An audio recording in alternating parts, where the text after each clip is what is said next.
உன் மனைவியை விட்டு இன்னொரு பெண்ணோடு நீங்கள் உடலுறவு கொள்ளலாம் என்று ஒரு பொய்யான உபதேசத்தை சொன்ன ஒரு வழிகாட்டியை தெரியுமா? இவர்தான் அவர். ஒருமுறை இவர் ஒரு அரபோரில் இருக்கிறார். இவருடைய தோழர்களும் இவரோடு இருக்கிறார்கள். அவர்கள் தங்கள் மனைவியை பிரிந்து போரில் கலந்து கொள்ளுகிறார்கள். நிறைய நாட்கள் சென்று விட்டன. அப்பொழுது ஒருவர் வந்து இந்த வழிகாட்டியிடம் கேட்கிறார், நாங்கள் எங்கள் மனைவியை விட்டு வந்து இருக்கிறோம், நாங்கள் காயடித்துக் கொள்ளலாமா, இல்லை என்றால் ஆண்மை நீக்கம் செய்யலாமா என்று கேட்கிறார். அதற்கு இந்த வழிகாட்டி சொல்லுகிறார், இல்லை, அப்படி செய்ய வேண்டாம். நீங்கள் 3 நாளளவும் வேறு பெண்ணோடு உடலுறவு கொள்ளலாம்.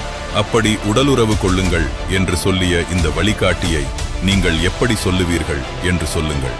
இதற்கு ஆதாரம் அவர்களின் புனித புத்தகத்தில் இது உள்ளது. தேவையானவர்கள் சென்று படித்து பாருங்கள். ஆதாரம் வேணும் என்பவர்கள் கமெண்ட்ல சொல்லுங்கள். I will not